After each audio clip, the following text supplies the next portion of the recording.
ایران اور بھارت کے گٹھ جوڑ نے خطے میں اپنے اثرات ظاہر کرنے شروع کر دیے، کیونکہ ایرانی فورسز نے پاکستانی زمینی حدود کی خلاف ورزی کے بعد اب فضائی حدود سے تجاوز کا سلسلہ شروع کر دیا ہے۔ میڈیا رپورٹس کے مطابق ایرانی ڈرون کو سرحدی حدود کی خلاف ورزی پر پاک فضائیہ کے JF-7 تھنڈر لڑاکا طیارے نے بلوچستان کے ضلع پنجگور کے علاقے پروم میں مار گرایا، جبکہ گرائے گئے ڈرون طیارے کا ملبہ سیکیورٹی فورسز نے قبضے میں لے لیا، لیکن تاحال یہ واضح نہیں ہو سکا کہ اس ڈرون کو کب تباہ کیا گیا۔ ایک رپورٹ کے مطابق ایرانی ڈرون طیارے کو پاکستان کے JF-17 طیارے نے پنجگور بلوچستان کے علاقے میں 45 کلومیٹر اندر داخل ہونے پر مار گرایا، اور بتایا گیا ہے کہ پاک ایران تعلقات کی تاریخ میں اس نوعیت کا یہ پہلا واقعہ ہے۔ واضح رہے کہ پاکستان اور ایران کی 900 کلومیٹر سرحد بلوچستان کے 5 اضلاع چاغی، واشک، پنجگور، کیچ اور گوادر کو محیط ہے،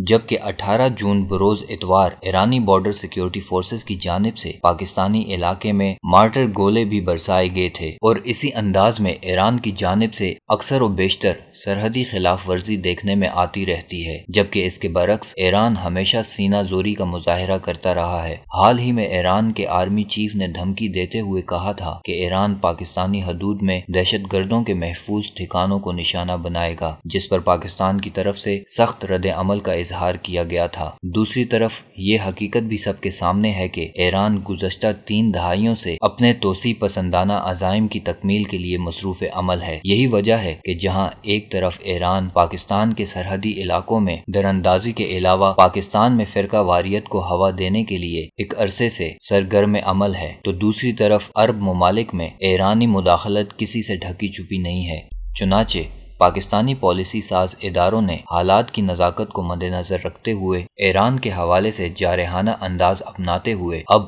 اینٹ کا جواب پتھر سے دینے کا فیصلہ کیا ہے۔ بلا شبہ پاکستانی محب وطن عوام کے لیے ایرانی مداخلت اور اس کے وفاداروں کا وطن میں کھلے عام قانون شکنی کرنا باعث تکلیف اور اضطراب کا سبب تھا۔ یہی وجہ ہے کہ عسکری اور سیاسی قیادت کی موجودہ جارحانہ پالیسیوں کو محب وطن پاکستانیوں میں مقبولیت کے علاوہ ان کے لیے باعث اطمینان بھی ہے، لیکن اس سب کے باوجود انتہائی پریشان کن امر یہ ہے جب تک بیرونی در اندازی کے ساتھ ساتھ وطن عزیز میں ایرانی نمک خواروں کی فرقہ وارانہ سرگرمیوں پر نوٹس لیتے ہوئے سخت گیر اقدامات نہیں کیے جاتے، تب تک ہر نیا آنے والا دن ہماری مشکلات اور چیلنجز میں اضافہ ہی کرتا چلا جائے گا۔